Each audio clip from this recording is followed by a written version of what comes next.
So hello dear students, in this video we shall discuss the color of the transition metal ions. We are dealing with the transition and inner transition elements, and the next trend in the transition element is their color.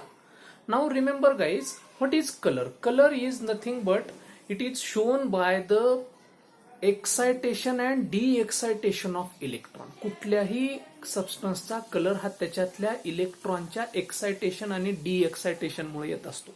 आता generally colour काय असतो तर for that we have to see the electromagnetic spectrum. आपल्याला काय बघायचं आहे अगोदर electromagnetic spectrum.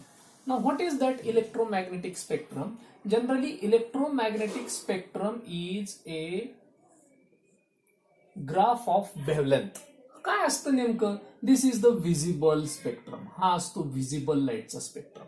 Means sunlight कडून येणारे रेज कोणत्या कोणत्या प्रकारचे ते त्याच्यामध्ये इथे सांगितलेले आहेत.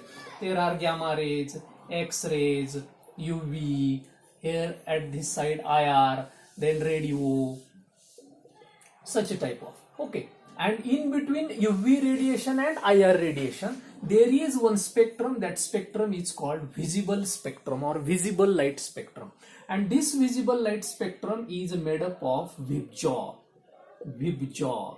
कशाने बनलेला असतो? Vibgyor. And its wavelength range from 400 nanometer to 800, generally म्हणतात 700, 719. Suppose we take 750 nanometer. So in between this range, या रेंजच्या मध्ये जी लाईट असते त्या लाईटला म्हणायचं व्हिजिबल लाईट. लक्षात घ्या. And this visible light, the total colour of the visible light is white. ह्या सनलाईट कडून येणाऱ्या एवढे सगळे this all these rays are emitted by sun. पण त्या सन कडून येणाऱ्या आपल्या डोळ्याला दिसणाऱ्या just we can see the light and that light is visible light. आपण जी सनलाईट पाहू शकतो ती फक्त कोणती आहे? Visible light. And this visible light generally it is helpful for showing colour. ही कुठल्याही ही व्हिजिबल लाईट ज्या ज्या पदार्थावर पडते तो पदार्थ काही ना काहीतरी काय दाखवत असतो? कलर दाखवत असतो. Now in the transition metal ions, why transition metal ions show colour? Because transition metal ions have unpaired electrons. लक्षात घ्या, फार महत्वाचा concept. They have unpaired electrons, number one. And next one is transition metal ions मध्ये d orbital, बरेच d orbital काय आहेत? D orbital vacant आहे. Vacant d orbital, and because of that transition metal ions show color. Now what happens when the metal ion is free? ज्यावेळेस metal ion काय असतो? Free असतो. In that case the d orbital, how many d orbitals are there? 5 d. When metal ion is free it has not formed any compound. त्यानं कुठलाच compound तयार केला नाही. त्यावेळेस हे मेटल d ऑर्बिटल सगळे सेम एनर्जीचे असतात. म्हणून आपण अशा d ऑर्बिटलला काय म्हणतो? Degenerate d orbital. कसलं d ऑर्बिटल म्हणतो? D. But when this metal ion forms complex, पण ज्यावेळेस हा मेटल आयॉन काय तयार करतो? कॉम्प्लेक्स तयार करतो. कुणाबरोबर? Generally the complex is formed with ligands. Complex कुणाबरोबर तयार होत असतो? लिगँड बरोबर. And when metal ion forms complex with ligand at that time this degeneracy, ह्या सगळ्या 5 ऑर्बिटलच्या एनर्जी कोणते येते? dxy, dyz, dxz, dx2 minus y2 or dx square minus y square and dz square or dz2. हे 5 D orbital आहेत. They lose their degeneracy. ते स्वतःची आता degeneracy काय करतात? लूज करतात. केव्हा? When they form complex with ligand. And such metal ligand complex, metal ligand complex is called coordination compound. तो आपल्याला सेपरेट टॉपिक मध्ये बघायचेच आहेत. या टाईपचे compound having plus or minus charge. Okay, तर असा कॉम्प्लेक्स ज्यावेळेस बनतो त्यावेळेस हा डी ऑर्बिटल काय करतो? स्वतःची डिजनरेसी काय करतो? लूज करतो. When ligand attach to the metal. Ligand मेटलला काय झाल्यानंतर अटॅच झाले. Now this D orbital, if suppose this is the d orbital, remember guys, this is the concept of color.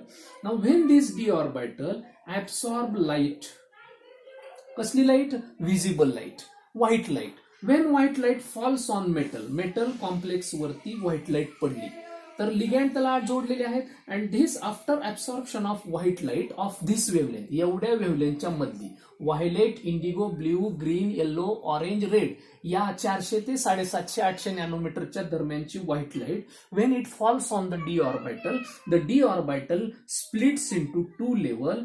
The first upper higher energy level is called EG level and lower energy level is called T2G level. This is the T2G set and this is EG set. T2G मध्ये कोण आले? हे पहिले 3 आले, DXY, DYZ and DXZ. आणि वर कोणते गेले? DX2 minus Y2 and DZ2 हे वर गेले. Now this is the T2G level. Now if suppose this metal ion contain 2 electron, किती इलेक्ट्रॉन आहेत समजा ह्या मेटल आयन मध्ये 2. Now these 2 electrons, one of the electron after absorption of energy it get excited. आता energy त्यांना absorb केली ह्या metal D ऑर्बिटलनं. Now this electron jumps into the higher energy. हा कुठे एंटर करतो? Higher. This is the barycentre. हे काय आहे? Barycentre. Now this electron jumps into higher energy level and then comes back. When it absorb energy it get excited. Excite झाला की तो कुठं जातो? वर जातो. आणि ज्यावेळेस वर गेल्यानंतर परत तो ज्यावेळेस खाली येतो त्यावेळेस एनर्जी काय करतो? इमिट करतो. आता ही जी बाहेर खाली येत असताना when it is coming back to the lower energy level it is emitting energy and this energy is nothing but the colour. हाच लिमिट केलेली एनर्जी म्हणजेच काय असते? कलर असते. आता लक्षात घ्या, एखादा suppose this is the substance. If this substance absorb white light, ह्यानं कोणती लाईट ऍब्सॉर्ब केली? White. And it reflected total white light. ह्यानं व्हाईट लाईट ऍब्सॉर्ब केली आणि टोटल व्हाईट लाईट काय केली? रिफ्लेक्ट केली. At that time substance appears to be white. त्यावेळेस सबस्टन्स काय दिसतो? White. When white light is absorbed by the substance, एखाद्या पदार्थानं व्हाईट लाईट ऍब्सॉर्ब केली and it is totally absorbed, ही व्हाईट लाईट टोटल काय झाली? ऍब्सॉर्ब झाली. At that time the substance appears to be dark. बघा, व्हाईट लाईट पडली, white light total reflect केली, पदार्थ कसा दिसतो? व्हाईट दिसतो. जर व्हाईट लाईट पडली ती टोटल ऍब्सॉर्ब झाली तर तो पदार्थ कसा दिसतो? डार्क दिसतो. But when white light falls on substance, white light सबस्टन्सवर पडली, सम इज ऍब्सॉर्ब, काही काय झाली? ऍब्सॉर्ब झाली. अँड सम इज रिफ्लेक्टेड, काही काय झाली? रिफ्लेक्ट झाली. सम ऍब्सॉर्ब, व्हाईट लाईट फॉल झाली पदार्थावर, त्या पदार्थानं काही ऍब्सॉर्ब केली, काही इमिट केली. The colour of that substance, मग आता त्या सबस्टन्सचा कलर कोणता? तर colour of that substance is the colour of reflected light. जी लाईट त्यानं काय केलेली आहे? रिफ्लेक्ट केलेली आहे, तो त्या पदार्थाचा काय असतो लेकरांनो? कलर असतो. व्हाईट लाईट पडली, व्हाईट लाईट टोटल इमिट केली, काहीच ऍब्सॉर्प्शन झालं नाही, त्यावेळेस तो पदार्थ व्हाईट दिसतो. When white light falls on substance, then total get absorbed. जर सगळीच ऍब्सॉर्ब केली, टोटल 100% ऍब्सॉर्प्शन झालं तर पदार्थ डार्क दिसतो. पण ज्यावेळेस व्हाईट लाईट पडली, some part of that white light is absorbed and some part is reflected. मग कलर कोणता? तर जी लाईट रिफ्लेक्ट केलीये तो त्या पदार्थाचा काय असतो? कलर असतो. And such reflected light is called complementary colour. हा त्या पदार्थाचा कसला कलर धरला जातो? Complementary colour. लक्षात घ्या, तर हा कन्सेप्ट फार महत्वाचा आहे. नाव remember guys, this d orbital is splitting and it is forming 2 level, electron is jumping. In some cases, आता काय होतं कधी कधी, the color is also shown by the another phenomenon and that phenomenon is called charge transfer spectra. कोणता spectra म्हणायचं त्याला? Charge transfer spectra. Charge transfer स्पेक्ट्रासाठी best example आहे मॅग्नेट पर मॅग्नेट आयॉनचं. MnO4 मध्ये काय होतं? ऑक्सिजन कडचे some electrons from oxygen get transfer to the manganates. Initially मॅग्नेटची ऑक्सिडेशन स्टेट असते 7 आणि हा ऑक्सिजनचा इलेक्ट्रॉन मॅग्नेट्सकडे गेल्यामुळे, एक इलेक्ट्रॉन मॅग्नेट्सकडे गेल्यामुळे मॅग्नेटची ही ऑक्सिडेशन स्टेट 7 ची होऊन बसते 6 आणि ऑक्सिजनची होऊन बसते -2 ची -1. बघ, ऑक्सिजननं इलेक्ट्रॉन कुणाला दिले? मॅग्नेट. काय झालं इथं? Transfer of minus charge, transfer of electron. आणि म्हणून असा हा मॅग्नेट, म्हणून आपल्याला मॅग्नेट आयॉन म्हणजे पोटॅशियम पर मॅग्नेट आपण कंपाऊंड बघतो, तो कशा कलरचा आहे? It is purple colour. तर तो पर्पल कलर कशामुळे झाला? The purple colour of manganate ion permanganate ion is because of the transfer of electron from oxygen to central metal. ऑक्सिजननं इलेक्ट्रॉन कुणाला दिला, मॅंगनीजला दिला. चार्जचं ट्रान्सफर ऑक्सिजन कडून मॅंगनीजकडे झालं, म्हणून अशा टाईपच्या फिनॉमिनॉनला काय म्हणायचं, चार्ज ट्रान्सफर. इथं कुठून इलेक्ट्रॉन गेला, एका डी ऑर्बिटल मधून दुसऱ्या डी ऑर्बिटल, म्हणून एक कलर कशानं दाखवला जातो, डीडी ट्रान्झिशननं. हा कोणतं ट्रान्झिशन आहे, डीडी ट्रान्झिशन, एका ह्याच्यातून दुसऱ्या ह्याच्यात. आणि दुसरा कलर कशामुळे दाखवला जातो, मॅग्नेट मधल्या चार्जच्या transfer. So colour is shown by metal ion by either the transfer of charge transfer spectra, or either by the phenomenon of dd transition from lower energy d orbital to higher energy d orbital. So these are the two phenomenons to show the color. Now remember guys, for showing color, कुठल्याही metal ion ला color दाखवण्यासाठी कशाची गरज असते, either they should have the presence of unpaired electron. Number एक unpaired electron, दुसरं vacant d orbital असले पाहिजे. व्हॅकंट डी ऑर्बिटल, याच्यावर एक कलर डिपेंड आहे. अनपेड इलेक्ट्रॉन किती आहेत त्याच्यावर कलर डिपेंड आहे. व्हॅकंट डी ऑर्बिटल किती आहेत त्याच्यावर कलर डिपेंड आहे. नेक्स्ट, नेचर ऑफ लिगँड, त्या मेटलला अटॅच असलेला लिगँड कसा आहे, नेचर ऑफ लिगँड, तो आपल्याला कोऑर्डिनेशन कंपाऊंड टॉपिकमध्ये डिटेलमध्ये बघायचं. Nature of ligand and nature of metal, nature of metal complex किंवा मेटल. त्या सेंट्रल मेटलचं नेचर कसं आहे, लिगँडचं नेचर कसं आहे, मेटल कसं आहे, लिगँड कसं आहे, व्हॅकंट डी ऑर्बिटल किती आहेत आणि अनपेड इलेक्ट्रॉन किती आहेत, याच्यावरून त्या मेटलचा आणि त्या कॉम्प्लेक्सचा काय ठरत असतो, कलर ठरत असतो. आणि जनरली ट्रान्झिशन मेटल आयॉन्समध्ये हे सगळ्या पॉसिबिलिटीज असल्यामुळं ट्रान्झिशन मेटल काय दाखवतात, वेगवेगळ्या प्रकारचे काय दाखवतात, कलर दाखवतात. Now if we see the hydrated complex of some transition metal ions, transition metal आयॉनचे जर आपण काही कॉम्प्लेक्स बघितले, suppose I am taking here scandium 3+, titanium 3+, vanadium 3+, chromium 3+, manganese 3+, manganese 2+, here iron 3+, iron 3+, iron 2+, cobalt 3+, cobalt 2+, nickel 2+, copper 2+, zinc 2+, और ह्याला Cu+, आणि इथं स्कॅन्डियमला आणखी Ti4+, वेगवेगळे आयॉन घ्यायचे. बघा आता स्कॅन्डियम 3+ म्हणजे काय, स्कॅन्डियम 3+ म्हणजे त्याच्यामध्ये डी ऑर्बिटल मध्ये, आता तुम्ही जर इलेक्ट्रॉनिक कॉन्फिगरेशन घेऊन बघितलात तर 4s मधले 2 गेले आणि 3D मधला 1 गेला, राहिले किती, 3D0. टिटॅनियम मध्ये जर तुम्ही गेलात तर त्याच्यामधले 4s मधले 2 गेले आणि 3D मधला 1 गेला, राहिला 1, म्हणून 3D1. ह्याच्यात येईल 3D2, याच्यामध्ये येईल 3D3, याच्यामध्ये येईल 3D4, याच्यामध्ये येईल 3D5. बघा मॅंगनीज 2 मध्ये किती गेले, 2 गेले, 2 गेल्यानंतर 4s मधले 2 गेले, राहिले पुन्हा 3D मधले 2 राहिले. इथं मॅंगनीज 3 मधले 4s मधले 2 गेले आणि 3D मधला 1 गेला, टोटल 3 गेले, राहिले कोणते, 3D4, 3D5. याच्यामध्ये बघा Fe3+ मध्ये काय गेले, 4s मधले 2 गेले आणि 3D मधला 1 गेला, राहिला कोणता, 3D5. याच्यामध्ये 3D4, याच्यामध्ये 3D4. बघा कोबाल्ट मध्ये काय गेले, 4s मधले 2 गेले आणि 3D मधला 1 गेला, राहिले काय, 3D मध्ये किती असतात, टोटल 7 असतात. 7 मधले किती गेले, 2 तुमच्या 4s मधला 2 गेले आणि 3D मधला 1 गेला, म्हणजे 3D मध्ये 6 राहिले, सॉरी 3D 6. याच्यामध्ये किती राहिले, याच्यामध्ये बघा कोबाल्ट 2+ मध्ये 4s मधले 2 गेले आणि 3D मध्ये किती राहिले, 7 राहिले. देन हिअर निकेल मध्ये तसंच 3D 8, कॉपर मध्ये 2+, Cu2+ म्हणजे 4s मध्ये त्याच्या 1 आहे, तो 1 गेला आणि 3D मधला 1 गेला, म्हणजे 3D मध्ये राहिले किती, 9.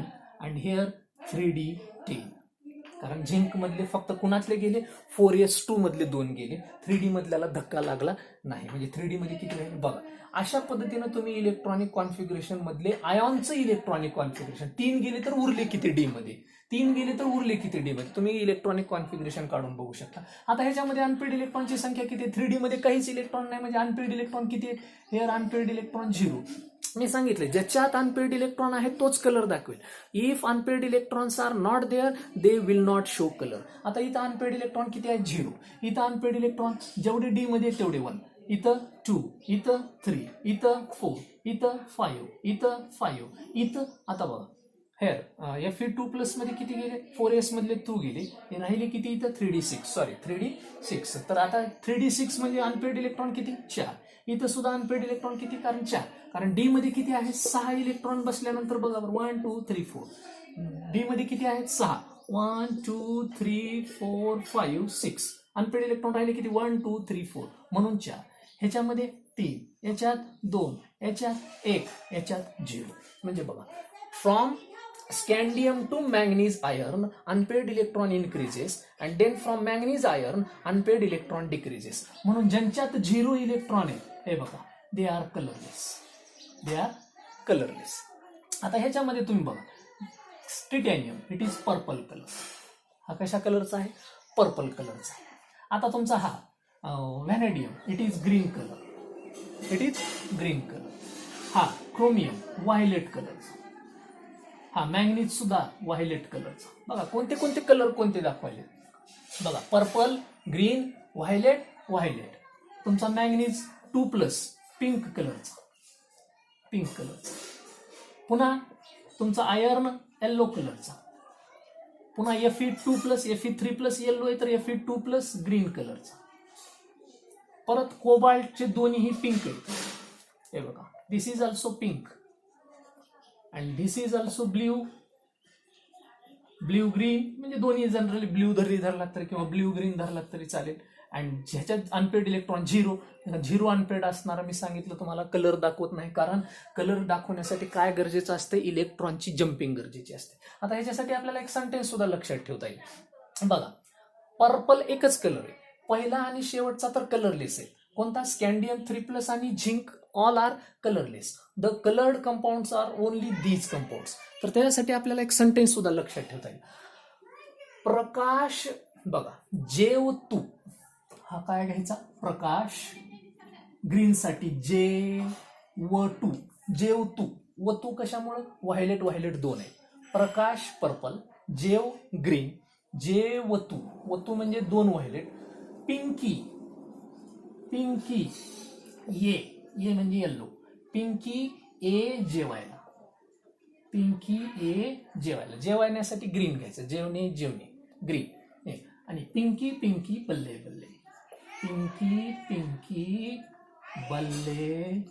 बल्ले वाटलं तर खाली कलरलेस साठी करू. तर प्रकाश पर्पल, जेव तू प्रकाश जेव तू व तू कशासाठी V2 म्हणजे 2 व्हायलेट. प्रकाश जेव तू, पिंकी ए जेवायला, पिंकी बल्ले करू. बल्ले म्हणजे ब्ल्यू करू म्हणजे कलरलेस. आणि सिक्वेन्स लक्षात ठेवायचा स्कॅन्डियम 3+, टिटॅनियम पहिले, क्रोमियम मॅंगनीज पर्यंतचे सगळे 3+, नंतर 3 2 परत हे मधले 3 2 आणि देन 2 बाकीचे खालचे 3 2. आणि ह्याच्यावरून तुम्हाला इलेक्ट्रॉनिक कॉन्फिगरेशन तर काढता येते. 3 गेले म्हणजे राहिले किती डी मध्ये 0, 3 गेले टिटॅनियम मधले राहिले किती डी मध्ये 1. आणि जेवढे डी मध्ये असतात तेवढे अनपेड बघायचे D1. आणि जनरली 5 पर्यंत तर 5 अनपेड असतात, 5 पर्यंत 5 असतात. 6 झाले की किती राहतात, एक पेअर झाल्यामुळे 4 राहतात. तर अशा पद्धतीने अनपेड इलेक्ट्रॉन काढायचे. आणि कलरचा सिक्वेन्स लक्षात ठेवा. जनरली असे डायरेक्ट 4 तर कुणी एवढा विचारणार नाही, पण just for competitive exam they may ask. तर लक्षात ठेवा प्रकाश जेवतू, पिंकी ये जेवायला, पिंकी बल्ले करू. तर लक्षात घ्या in this fashion the transition metal ions show colour because for showing colour the must condition is there should be presence of unpaired electron. आणि म्हणून बघा या स्कॅन्डियम मध्ये आणि झिंक मध्ये अनपेड इलेक्ट्रॉनची संख्या 0 असल्यामुळे ते कलर दाखवत नाहीत. आणि बाकीचे सगळे मेटल आयॉन्स काही ना काही अनपेड इलेक्ट्रॉन असल्यामुळे दे आर शोविंग कलर. आणि म्हणजेच कलर दाखवण्यासाठी अनपेड इलेक्ट्रॉन मस्ट आहे. मेटॅलिक प्रॉपर्टीज दाखवण्यासाठी सुद्धा अनपेड इलेक्ट्रॉन मस्ट आहे. काल शिकलेल्या मॅग्नेटिक प्रॉपर्टीज दाखवण्यासाठी सुद्धा अनपेड इलेक्ट्रॉन मस्ट आहे. कारण जेवढे अनपेड इलेक्ट्रॉन तेवढंच त्याचं मॅग्नेटिक मोमेंट येतो. आणि मॅग्नेटिक मोमेंट दाखवला काही ना काही तरच तो काय दाखवतो मॅग्नेटिक बिहेवियर दाखवतो, म्हणजे पॅरामॅग्नेटिझम दाखवतो, डायमॅग्नेटिझम दाखवतो. म्हणून प्रत्येक गोष्टीसाठी या ट्रान्झिशन मेटलमध्ये अनपेड इलेक्ट्रॉनचं महत्त्व अतिशय इम्पॉर्टन्स आहे या अनपेड इलेक्ट्रॉनला. तर अनपेड इलेक्ट्रॉन असले पाहिजेत, नुसतं अनपेड इलेक्ट्रॉन असून जमणार नाही, व्हॅकंट डी ऑर्बिटल असले पाहिजेत, कारण इलेक्ट्रॉनचं एका डी ऑर्बिटलमधून दुसऱ्या डी ऑर्बिटलमध्ये काय झालेलं पाहिजे, ट्रान्झिशन झालेलं पाहिजे. झिंकमध्ये सगळे डी ऑर्बिटल भरलेले आहेत, तर तिथं ट्रान्झिशनला स्कोपच नाही. स्कॅन्डियममध्ये तर डी मध्ये इलेक्ट्रॉनच नाही, त्याच्यामुळे तिथं तर ट्रान्सफरचा, डी ट्रान्झिशनचा किंवा चार्ज ट्रान्सफर स्पेक्ट्राचा विषयच नाही.